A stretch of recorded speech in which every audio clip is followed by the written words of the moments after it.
What the? You Oh, should. also, I did not record any of that. I recorded the Uh, Don't worry, I sound. did. I No, I recorded the was recording. sound, I but was not the recording. fucking. I recorded the sound, but Oh, no I actually visuals. recorded all the way going from Fall Guys to that. Everybody gets to see my fucking Steve. Okay. Oh boy. all Okay, I could cut that out. Nobody gets to see all the porn games. VR Kanajo. Yeah, nobody gets to see that you have both of the Honeycam games. Hoonie Pop. Hoonie Pop. Wasn't there a Honeycam too? I mean, no, I mean, not that I would know. Not that I would know. I mean, There was like I remember hearing of one that was like you are a cam girl, and like the objective of the game was to like acquire more cam girls to work in your quote unquote company. Oh, I remember. And I'm like, why? Why would anyone want to play such a like depressing game? it is kind of depressing. I don't know. Can I just be straight though? Cam girls make so much fucking money, right? It doesn't Yeah. have to be that way, but like, it's a lot Again, of money. It's like a lot of people disparage strippers, but I'll tell you this: it's a lot of money. Get you a vagina, some boobies, and start an OnlyFans. Like You don't have to have a vagina and boobies. Apparently, guys can do it too. Apparently. Well, I'm pretty fat. I could pass for having boobs if I like did a lot of effort. I don't want to shave my mustache. Yeah, I was gonna say that might throw off a few. Yeah. Or they could be into it. You never know. Yeah. Like, man, that chick's got a raging beard right now. Make opinions. Frederick Nietzsche's fucking mustache is one hell of a thing. Have you what? You've never seen like Frederick Nietzsche's face? No. Never seen Nietzsche's face. What do you do while you're on the internet? I mean, other than play Honey Pop. Fucking James. Fucking Frederick Nietzsche. Oh no, I know what he does. He goes onto the internet. He looks up Jacksepticeye playing Honeycam, so he can jerk it off to his favorite things. It keeps fucking with me that you say Honeycam. It's Hootie. Oh my god, Sean. Isn't it? Oh my god. Are you correcting my pronunciation on this, Sean, right now? Have you not watched people freaking play it? No! It gave me a laugh. Why would I want to? No. It was hilarious. I'm confused as to why, when consuming porn, you would want to consume porn through proxy. I understand consuming gaming content through proxy. Consuming porn through proxy. Played it. You gotta change it up. Why was I not gonna watch it? The only reason I watched because Markiplier played it. I didn't go out of my. I didn't even know what the game was. You know, Sean, your voice speeds up when you're nervous and when you're trying to hide something. No, it speeds up when I'm trying to get into my point about you. Oh, sure. I was just like, what the fuck is Hoonie Pop? I clicked on Markiplier. I was like, oh, okay, this is out there, but sure, fam. Yeah, that's exactly what you thought. Dick in hand. I silently judging you. I don't need to watch someone on YouTube playing some weird porn game to get off. Yeah, I know. Yeah. All you need make that commentary. All you need is to just put your hand below your ball sack and that's a guitar sound. So like you work your ball sack like it's a guitar is what I was trying to illustrate. Then I realized we weren't in the same room. It's a dark room. So okay, just to change the topic because this is extremely distasteful. Across the street from my house, there's a law office. And there's a window, and this guy like burns the midnight oil all the fucking time, right? He's there all the fucking time. So I had this big brain idea, right? My girlfriend bought a bigger skeleton, right? So I am now a 2-skeleton household. But it's like a full-sized human skeleton, and I propped it up in the window across the way. Oh, God. So at some point, he's going to be working in his office and see the skeleton. It has to get him eventually. It spooked the shit out of me 3 different times because it's in my kitchen. I was at Home Depot the other day, and I saw they already have the Halloween shit out, and one of them was a, like, I shit you not, a 10-foot tall skeleton. I'm like, why? Oh, God. Well, like, it's skeleton envy, man. It's like your neighbor gets the skeleton that's 5 foot tall. You gotta show him up. Like, you do it at Christmas too, right? He gets Or the like, fucking it little wasn't Santa. You get the big Frosty. He gets it the whole wasn't set of so reindeer. big. It wasn't so big like that you could walk underneath it, but at the same time, I'm like, all right, so it's just gonna be a giant skeleton. Why? I got you. Like, it'd I'm be cool planning if it on was using something it huge, for a like bit. that was like a archway or something. Like that would be cool. Be like, oh, running through the skeleton. But no, this was just Yeah. literally like a giant fucking skeleton for no reason. I'm like, all right, cool, I guess. Hey, man, don't knock it till you tried it. I mean, nobody's gonna be using it because of COVID, so Oh, I guess. Wait a Ugh. second. No, Dave. who's going trick or treating? They're all Dave, gonna be the trick or treating as entirety, nurses and doctors. the entirety of Ohio is going to be trick or treating. Half of them without masks. Everybody, you know how a few days ago they were like, oh, 96% of the cases all had like background conditions, or what's the word for it? They had underlying cases, right? Yeah. So basically anything from a fucking jammed toenail to fucking collapsed lungs, right? Yeah. So I could tell Ohio took it to heart, because like the next day everyone just fucking stopped wearing masks. They're like, I don't oh, get it doesn't people. matter. No! Like okay, even if healthy. that didn't matter, you don't have any grandparents? Where you go home to mom and dad, they're not 50, 60 years old? You don't know anybody with bad health? Nobody at all? The diabetes. Oh Again, like some of the biggest factors for me are I'm A positive blood type, overweight, diabetic, and male, and apparently that's like 4 of the top things that get you this thing. I'm like, no, stay away. I don't want it. Oh my god. Yeah, you don't want extensive issues. It's like the city council guy I met by chance while out shopping for food. Pulmonary issues. His line on coronavirus was, "You don't want to get this, son." And I was like, "Thanks, Dad." Like, okay. But no, he was right. He had a point. I don't want to get this, son. Anyway, hey everybody. WALABcast. Back again. You already knew that. Coming at you like a heart attack. We were gonna talk about what were we gonna? We were gonna talk about monomyths, religion, an ancient religion. It's just like the Italian mafia, because one hand washes the other, and you'll see what I mean as we go on. But the monomyth, what is it? What do they do? Do they know things? Let's find out. Do the monomyths know things? Okay, what is a monomyth? Does anybody know what a monomyth is? Does anybody know what the heroes? Does anybody? Say, as long as it's the thing in literature, then yeah, that's what I'm looking at. Yeah, I'm like, it is. Okay. When I learned about monomyths, I didn't get like an actual definition of it that mentioned the hero's journey. Okay. So when I thought monomyths, I thought, oh yeah, those are these things, which are all characters from monomyths.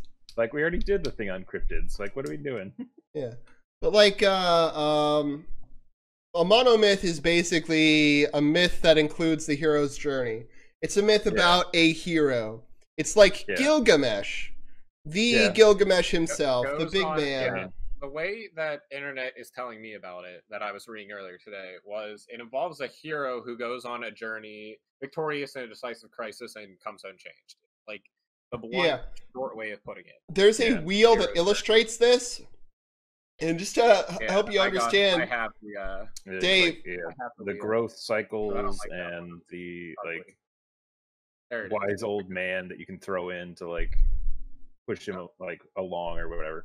Like, yeah, everybody's kind of like added their own little kind of thing to it. Yeah, I hate all the graphs for it because everybody feels like they need to fucking add something to it. I'm like, no, keep it simple, please. God, I'm too stupid. Let me try and find the one that was like, there it is. The one that has the nice little dude and There's has a really simple one that of all places I got from like skift.com, like a travel brand. Oh. They made a nice simple one. I don't know how. Open image in new tab. Let me see if I can get it up close. No, I don't want the fucking web page. Hate it when they do that. Make your fucking image is easy to pirate, you jackass. Yeah. Walter, did you come across the guy who kind of like coined this like discussion of monomyth? I did not, because I don't see how the guy who coined it is exceptionally important. Joseph Campbell. Oh, yeah, that's right. Campbell. I probably read about it at some point. I know Mark Harmon really loves using this model for writing his stories. Yeah, like everything I've been watching a Community, and he loves we have the setup, we have the like basically call to action, you have the like group like either change fundamentally or refuse to change based on principle of whoever like character they're focusing on. Change to like again acceptance for some, or like reluctance for others, and then just like downright refusal. And it's like, and then by the end everybody's kind of like, okay, and then goes back to just nothingness. And then next episode. Yeah. Yes. There is. I just fucking saved this picture to my life. I love this one. I want to blow it up so it's a thing. Tentacles coming out of the butt. Like what? What? I don't know. There's one of the graphs that's like call to adventure, meeting a mentor, crossing the threshold, trials and failures, growth and new skills. And then it goes down and dips into something called death and rebirth, with a bunch of like just tentacles coming up from the bottom of the page. My some of these are really fucking weird. The explosion graph. Okay, fine. Yeah, mine's just a kapooey. I'm like, what is with the giant tentacles coming out of nowhere? I want the tentacle one. That's what I want. That sounds so much better. Well, I think it's interesting because this ties back to Gilgamesh, right, in his quest for eternal life. Not read Gilgamesh, not gonna lie. I'm sorry. I have a lot of things to do, and but I have read pieces of it. Like, it's a huge fucking story. Like, you can't read like the whole thing. But like, yeah, there's like bits and pieces which I've like looked into, and a lot of them is just kind of like, okay, dude did some shit, and then some cool shit happened to him, and then he was like, word, and like he just kept going. Yeah, I think it's interesting that the hero's journey is basically how most literature gets written out. Mm. There are exceptions, but I can't think of any off the top of my head. You know, the other day I spent a long time trying to think of it. Could not think of any. But I sort of decided we were going to talk about this and ancient religions because Gilgamesh. But, like, really, Gilgamesh is just, like... I mean, it is a good, like... He's the first Chad, okay? Like, picture a person as you and, like, go on this imaginary journey, because it's too dangerous to actually go on a journey. You might die out there. Here, take a sword. But I mean, I think it's rudimentary, because like, this is how they viewed everything back then. Like, you start off as a baby, not knowing anything, not being good at anything. You might get like some kind of godlike blessing upon you to do something cool. Whether it be real or just shear sheep or paint or think of stuff battle. Think of just stuff like the Odyssey. Yeah. Right? The Odyssey definitely hits all these beats, including a return to home. And you can add the Scouring of the Shire into there. I know a lot of the what's the word? A lot of the wheels here don't have the bittersweet aspect tied into it. But usually, the hero's return in most literature, including these epics, is often bittersweet. It's like yeah, like they the guy who sacrifice. returns and then like he throws the disc that kills his dad, or Yeah. like the Scouring of the Shire is my favorite example, where he returns but they also burn it all to the ground. Mm-hmm. There's those little fat bastards, right? That bastard. But actually, related, fucking the ancients, the old Canaanites, influenced a lot of these early stories that include this stuff, right? Yeah. How do I put this? I don't know how to segue. I feel like we're not done talking about the hero's journey, but I figured we'd just come back to it. Yeah, I mean it's kind of cyclic. What's a good hero's journey? You said, Sean, that you get boners for like Hindu mythology, right? I really like Hindu mythology, but I couldn't think of any offhand, and I tried to find any. I can't find any good like hero's journey stories. Well, like Hindu mythology is so fucking huge, right? And or theology, as the case may be, so huge. And I eventually will spend some time learning more about it, but I really just don't have like the Oh, there's Karna. Why Karna? am I dumb? Yeah, Okay. I forgot Karna is Right. Hindu. You forgot. Karna. No, Karna's awesome. Okay, tell us about it.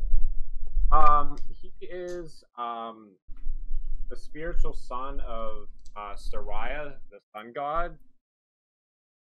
Let me remember his whole frickin' story so I can find it. He was kind of that story. He followed a lot of the story of he had to be abandoned at birth, and then kind of gets adopted, raised, not knowing about this power. The power kind of appears.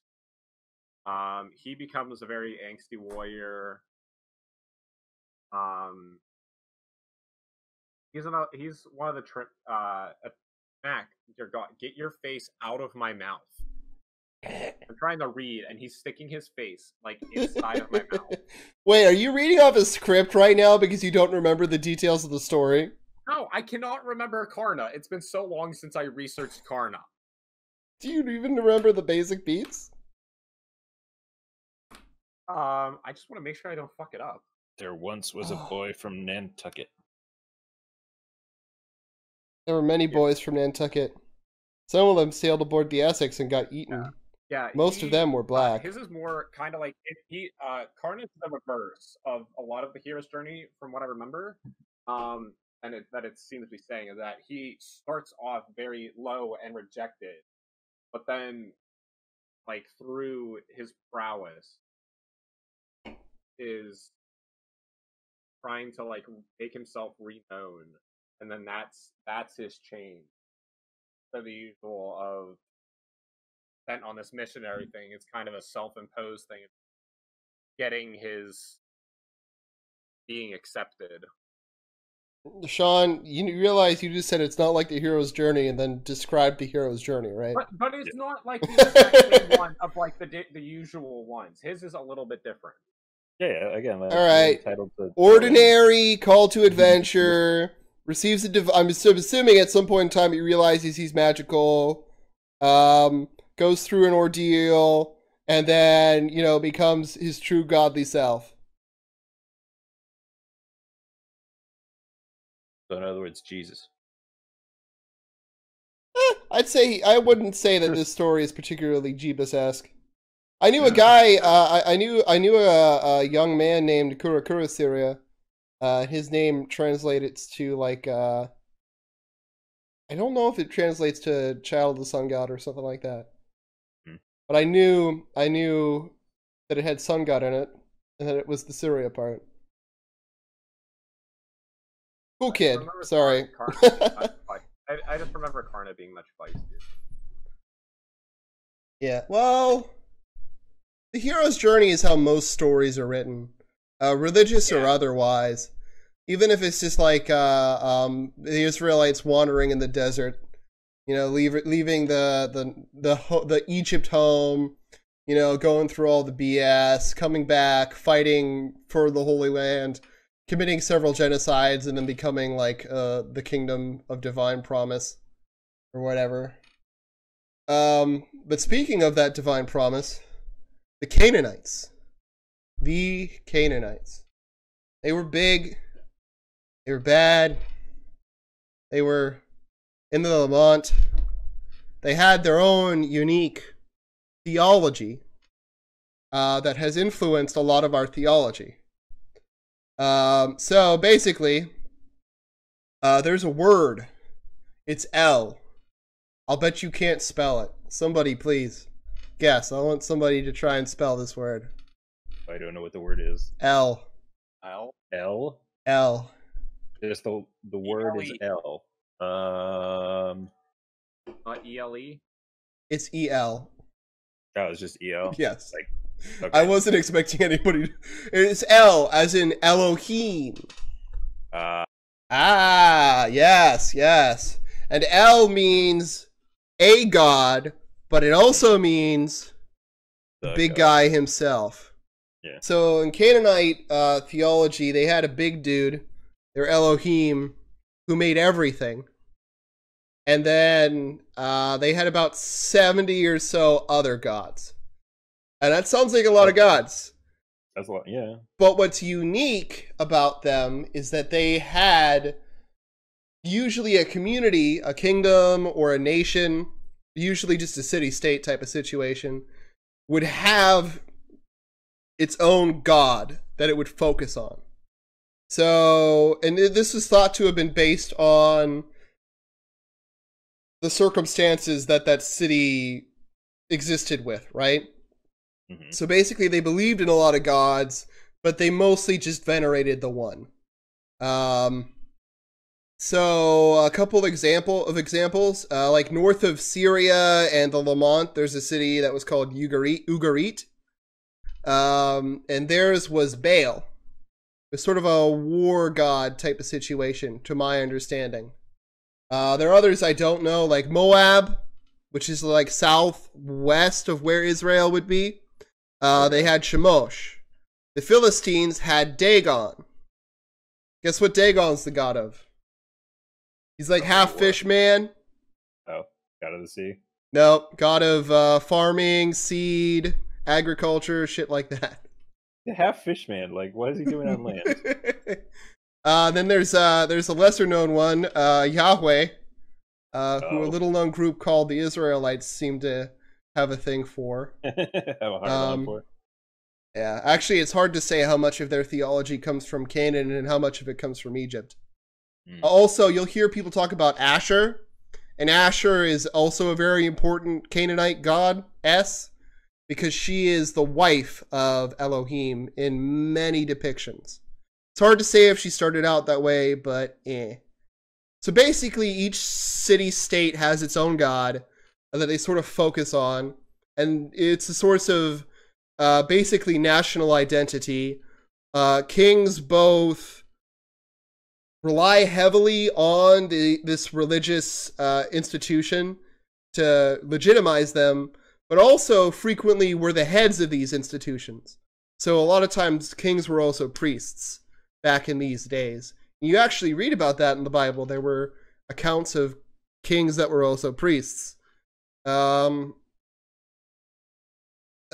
also, if you read in the Bible, you read about hallowed ground in sanctuary cities.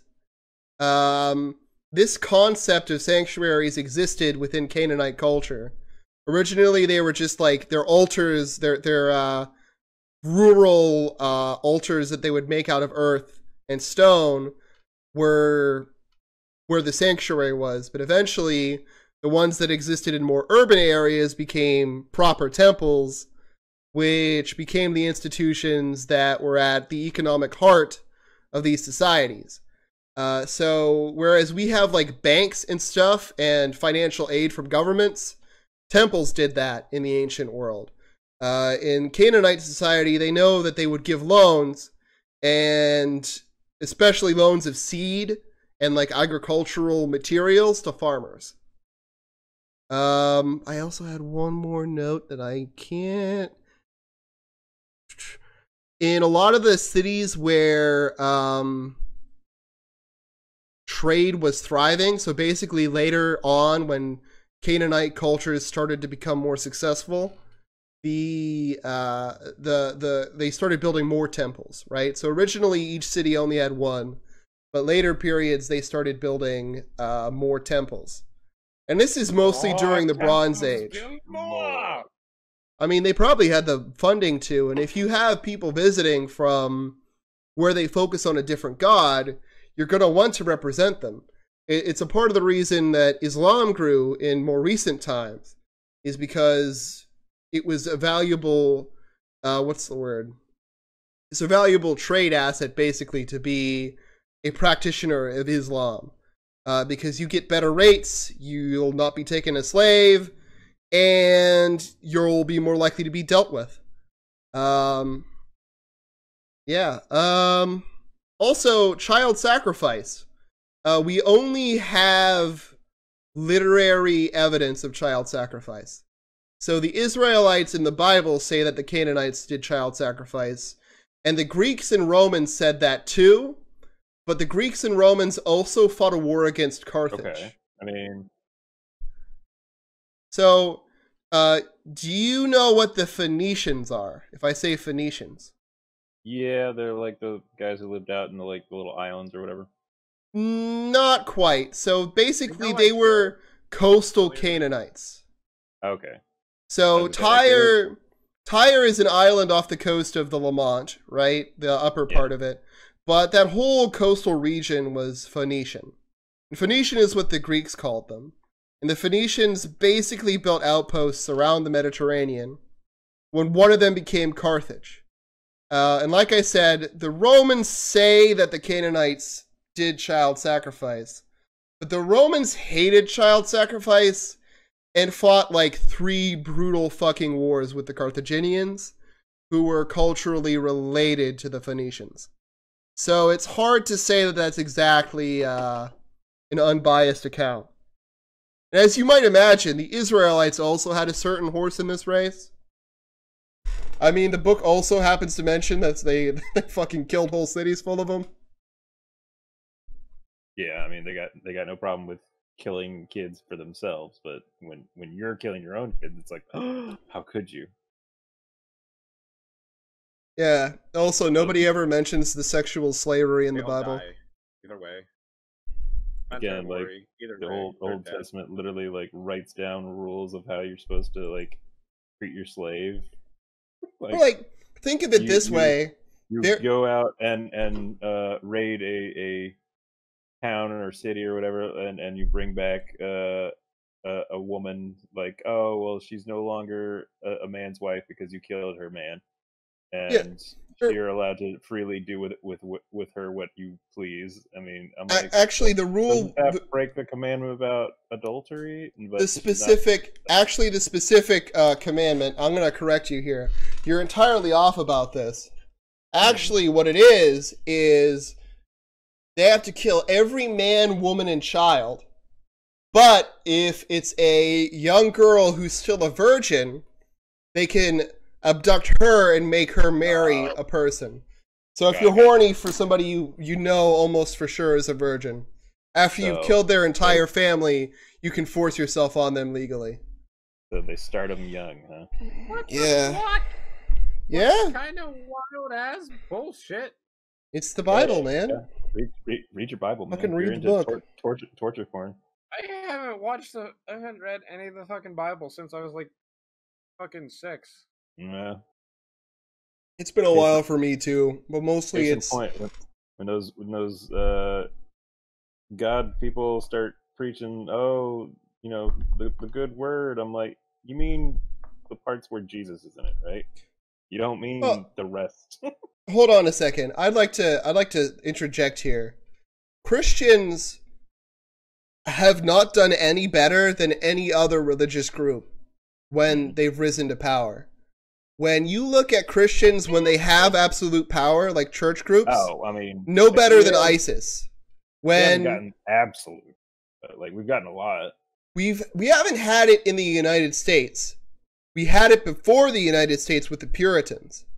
And there's literally there was a settlement that the Puritan settlements were adjacent to. The guy's name was John Morton or John Morrison, and their town built a maypole. Now, as a person who views maypoles as a total abomination, what is the worst thing you would do related to this? As a person, if you felt like a maypole was just like the worst shit, and your neighboring nation had a maypole, burn it down? Oh, wow, you're right. They burnt it down. They wrecked the fucking town. They exiled. Okay, so this guy, this John Morrison guy, I want to say that's his. I hope I have his right name. They exiled him to an island, possibly Nantucket. I don't remember if that is or not. I've been reading a lot about Nantucket lately, he wasn't. I mean, he was a man who was on Nantucket, and thankfully the locals kept him from starving. But basically, they trumped up a charge related to guns, and they're like, "Oh, we can't exile him," or sorry, "Oh, we can't kill him. He's got ties back in England. I know. Let's exile him to an island to starve."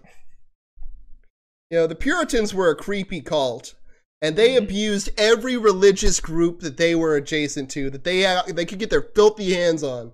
They abused them. And even if you go all the way back to the earliest, the rise of Christianity in Rome, they destroyed Alexander's fucking tomb. We don't know if they destroyed his body, because his body, kept moving around historically. But, they destroyed so much historical record. And it's just disgusting. It's disgusting to think of. And, here's another example. Ancient Christianity had multiple sects. The version of Christianity we inherited is one of those. The rest of them got 8 or something like that. Far more than that, still, but still around.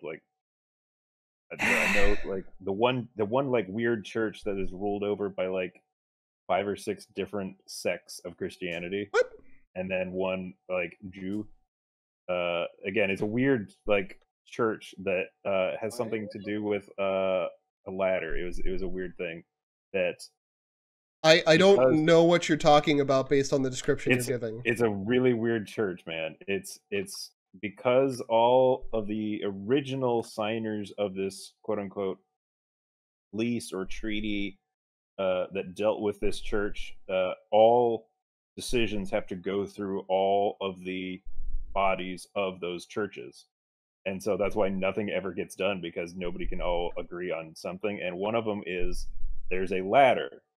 It was put there before this thing was signed. And so because of nobody can move it because it would violate the Church of the Holy Sepulchre? I think it's it. You were talking about an entirely different sect of Christianity. I literally typed in ladder sect of Christianity. Yeah. Okay. Now, you're thinking Crusades era type of stuff. Yeah, I am talking about the origin era of Christianity, the early couple hundreds when Rome was starting to eat it up. Everybody had a story. Everybody had their own sect. Everybody had their own church. It was crazy times then. Well, it kind of still is in a lot of ways, but I think the craziest thing is the historical revisionism that happens related to the birth of the Bible and the formation of the church. Yeah. At the time, there were a couple of different overarching thoughts related to theology. But basically, and there were more movements than this, but there was the movement that would become Orthodox, and then the other big movement was the Gnostic movement. And the Gnostics are kind of more spiritualists. They've got some weird ideas about, or they're weird to us, about hidden truths and the nature of God and Jesus and things like that. It's a lot more Greek in a lot of ways, though the Orthodox Church is pretty Greek and Latin too. Yeah. But basically, we don't know what most Gnostic churches of the time believed, because their scriptures mostly weren't preserved, and they were abused, right? They were targeted. And it just comes down to the church endorsed the state endorsed the Orthodox Church and gave them the power to abuse the other churches. Yeah. The unfortunately named Arian Christians got the same shit. Like the Visigoths. The Visigoths, from Alaric the Visigoth. The Visigoths fought for Rome. A lot of them had been Roman soldiers. But they were abused on religious grounds, and there was a belief that they would betray Rome. And ultimately, a sort of a genocide against them is what inspired their uprising and their sack of Rome. Yeah. Their wives and children were attacked and killed. Whole loads of them. Sorry, I don't know all the details of that one because it's been so fucking long since I read it. But I know this is a tangent, but you know, Christians have done as much to destroy archaeological evidence as Muslims and ISIS as any religious movement has. There's a phrase in the archaeology community, I think it's a Bible in one hand and a pickaxe in the other. About describes how it gets done. But yeah, the Phoenicians, it's where the Greeks get Athena, it's where we get Istar, who would become Easter. And a lot of this, it comes through Sumeria, like the ancient Sumers, into Canaan, into Phoenicia, into Greece, right? Mm-hmm. Through Sparta, of course, which is why a lot of the gods like wear lots of military stuff for no reason. Like, have you ever wondered why the fuck Athena has a fucking breastplate? Like, she's the god of getting it on or some shit. And Athena? No, that's Aphrodite. Oh, I'm sorry. They're all the same. All these Greek broads. All these. I mean, Athena and is not the god of getting it on. Yeah. All these divine gods. All of these divine Greek ladies. I will say they're the same. They do wear a lot of hats in the Greek mythos. Like, everybody has like fucking 10 different things that they're the god of. Yeah. Like, Athena is like wisdom and knowledge, but also like military tactics. And something else that's like completely unrelated. Well, military tactics is because they pass through Sparta. Yeah. That's where most of the ones where you see it's weird is because Sparta doesn't exactly, their culture didn't exactly have space in its heart for a god that was all about love. Okay, let's be real. It's got to be about war too, man. The Spartans. Yeah, but then you got something like Mercury, who is like the god of not just like messages, but also like literature and fucking writing, and also like medicine. I'm like, I mean, at least those things are tangentially related. Yeah. Like, I get you had to be smart in order to do those things. Like, back then, not everybody knew how to read and write. Not everybody could like heal. But it's like, why? They couldn't just make up a new god, be like, he's the god of healing or whatever. You know what I think is neat, and there are a lot of theories related to the Israelites and how they actually got to their land, and when the Bible was written, which is a discussion for an entirely different podcast, really. But the Bible wasn't written 2,000 years ago at Jesus' birth. No. In fact, a lot of it was written like well after. Yeah. The event supposedly happened. Who knew? What was I can't remember which one of the actual like Matthew, Mark, Luke, or John. One of them is like the closest to it. Oh my god, I saw the but it's like earlier. It's still like 70 years after he died. Yeah, like, they have books that are 70 years out. They have one book they know is written about 70 years out, and they have fragments of some of the others, at least one of the others, that are about 30 years out. But when you say fragment, I mean it's a tiny piece. It could be from the book of Beelzebubo. No, Beelzebubo. No, that's unfair. That's ungenerous. I'm sorry. It could be from the book of What's a good fucking Greek name? I was gonna say Roberto. Brian with a Y. Brian with a Y for all we know. I apologize. I don't know why Beelzebub One was thing a I thing. saw Don't you that was, don't you But- know don't you know Jesus' brother Brian? Oh yeah, who Brian knew? Christ. Brian Christ. Christ. There are. The fucking Monty Python skit. I know it's a Monty Python skit. How much do you want me to humor you? Yes. Next time I'll be Humor- like, oh yes, humor that is me. a Monty Python reference. Beep boop bop boop. Yes. Yes. Input received. Relating to that thing, Dad Frank, I actually saw something a couple days ago, I think it was now, of just stupid of it was how did Jesus find a bunch of people with the name Mark, Luke, John, etc. Oh yeah. in the fucking Middle In East? Israel, like Those are the those lot are of- those lot of Anglican names there. those are the Romanized versions of their actual names. Yeah. Like they have actual names that aren't just the Greek versions. Like I'm just Matthew just probably being was straight more up. like something like Matthias or something. I don't know. Yeah, like they had actual names. I don't know most of them off the top of my head, but they had like real person names, and some of their names would have been their Greek names as well, because most of the Gospels were written for a Greek or Roman audience, so they all had a spin to make them more appealing. Yeah. I mean, again, it's HR department, right? You know, And it was not uncommon to have like your name the way you pronounce it and the name the way those idiot Greeks pronounce it. They can't figure out Hebrew. What's wrong with you? I'm sorry. Hebrew is really hard to learn, and not a bad language. It's just hard to learn, and it can be hard to speak to. They got a lot of and yeah. I wasn't gonna go there, but okay, Dave. Well, again, like if you want your character to come alive, you got to give them something that people can hear and listen to or recite. If we want to hear Or, like- the original names, I just found at least a chunk of them. Okay, Okay. well, we could do that in a second. I was gonna say just real quick, talking about the Gospels. There we have 4 of them, right? And you got to remember, in the 300s, it was agreed to gather up the books that most of them that they gathered up are now books that we use. that we But- like. The 4 Gospels, they reference other materials, right? There is at least one more Gospel that gets referenced. And like you can tell by studying the Gospels what order they were made in, because for the most part they reference each other. Oh yeah. So they were the major books, right? They're not entirely historically invalid, See right? book 1.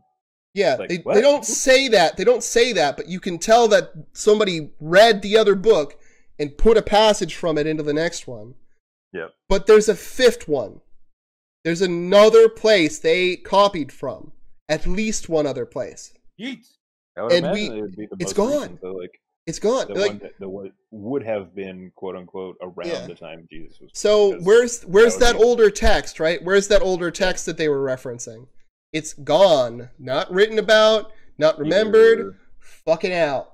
intentionally left out, or possibly just couldn't have been found because by the time they found it, it would have been either destroyed or weathered away or like burned. I don't know, whatever. Like I they said, kept it on. the books that we got, the 4 Gospels, are written with the Roman audience in mind, the Roman and Yeah. Greek audiences.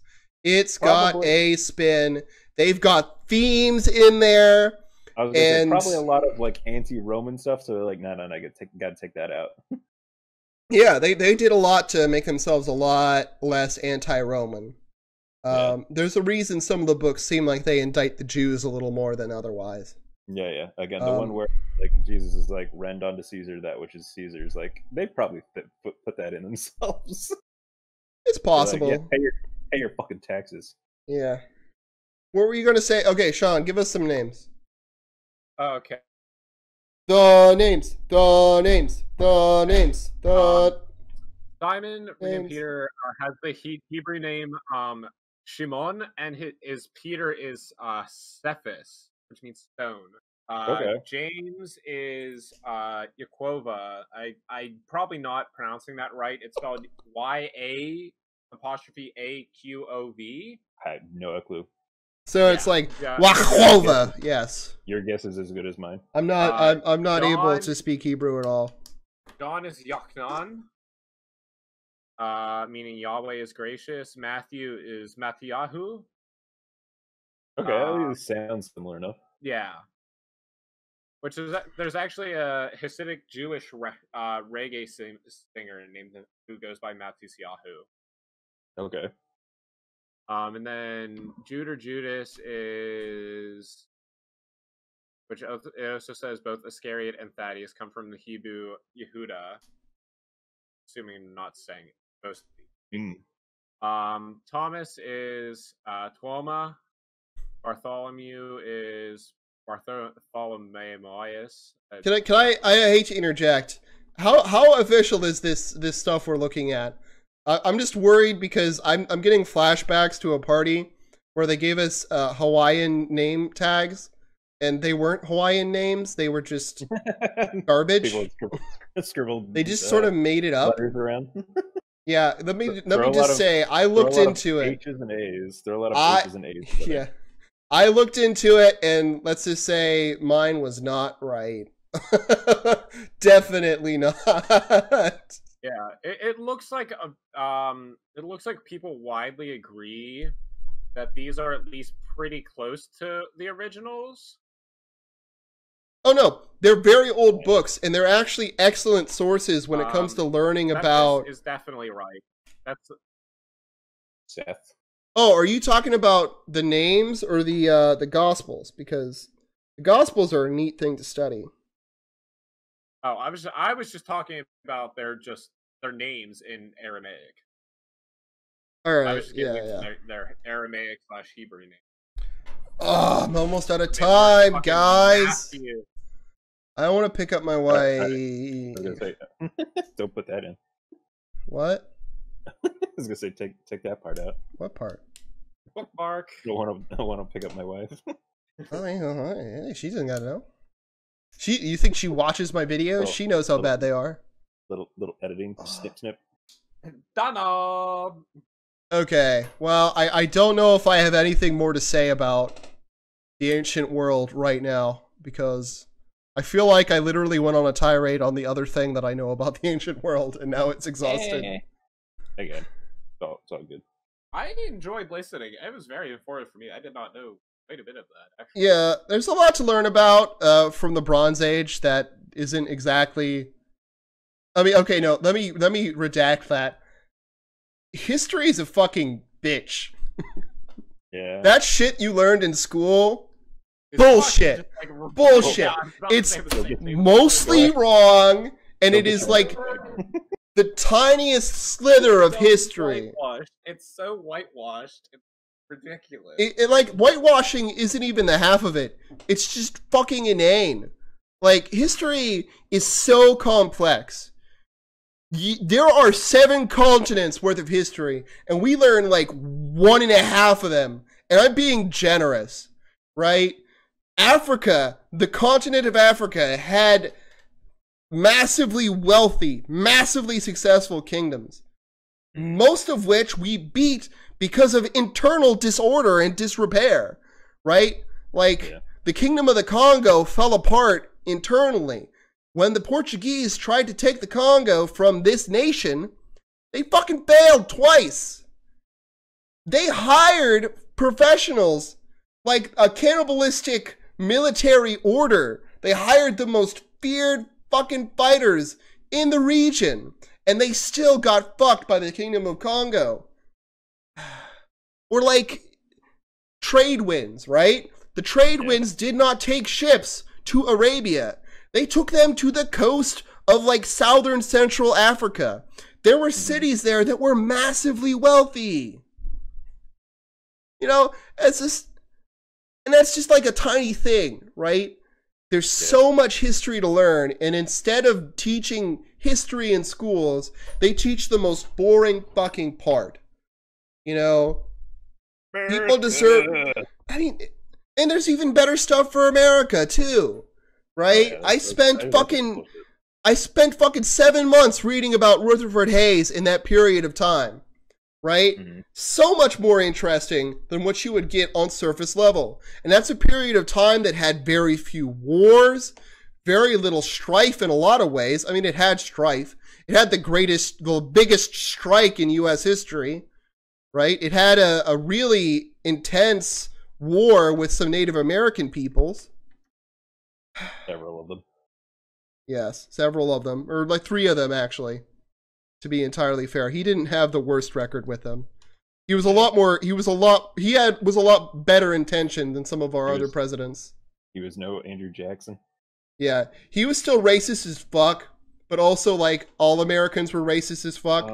Yeah, that's like the biggest thing right now is like one of them the things where that like they're gonna look into changing the names of streets and buildings and such around DC now because there's so much I don't want to say PC culture because like it's not just PC. Like, yeah, I don't need to know that Lee Avenue is named after General Lee from the Confederacy. Yeah. Like, no, we can name it something else. But then, like, one of them was like, let's rename the Washington Monument. I'm like, what the fuck are you gonna call it? The Monument? What? I mean, I don't like George Washington, but the Washington Monument is still a good name for it. Yeah, the dude had slaves, but he was also look. That's an actual important thing. When it comes to the Confederate monuments, go ahead. One of them was like, well, should we like change like Ben Franklin's statue? And I'm like, he was a fucking abolitionist. What are you talking about? Yeah, some of them are really weird.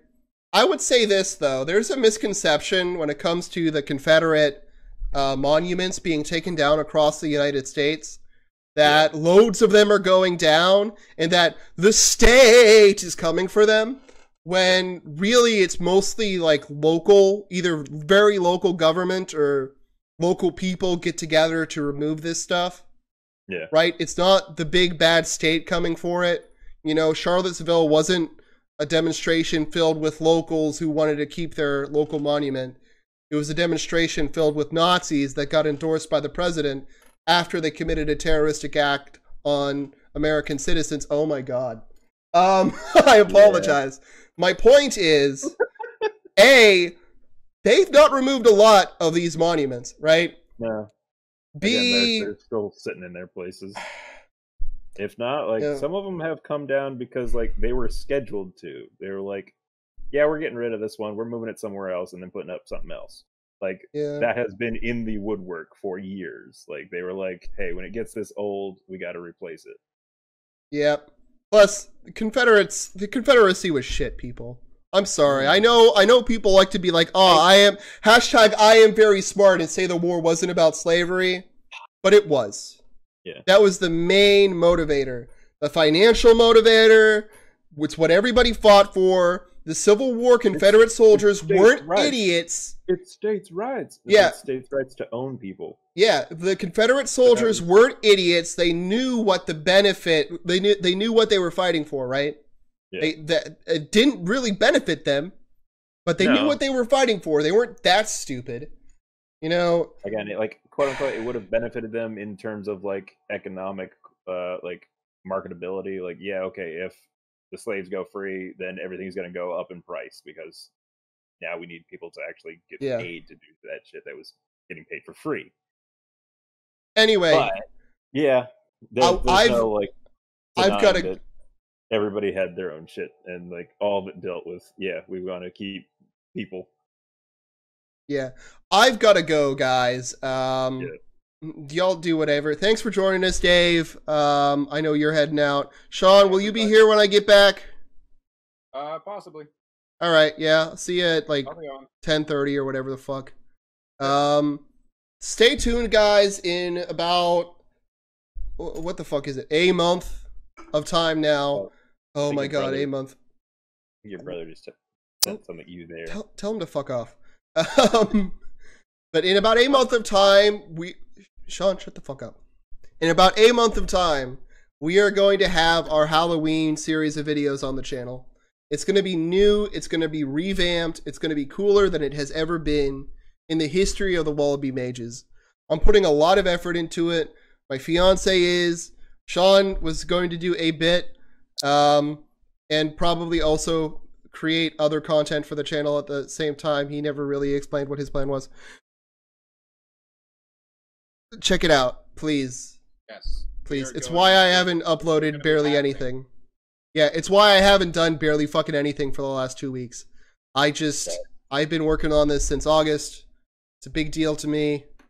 Come on, check it out. If you like this podcast somehow, even though it jumped all over the place, it did not focus on its main topic, head on over to Patreon. Give us like $1, please. It's all I need. I just really need a McDonald's dollar meal, please. I'm just starving. I'm so hungry. Get me through the Oh, night, I'm man. dying. I just need another hit, man. I need my nuggies. I need my nugs. My nugs, please. For just $1 a month, you can make sure somebody doesn't go hungry with no nuggets.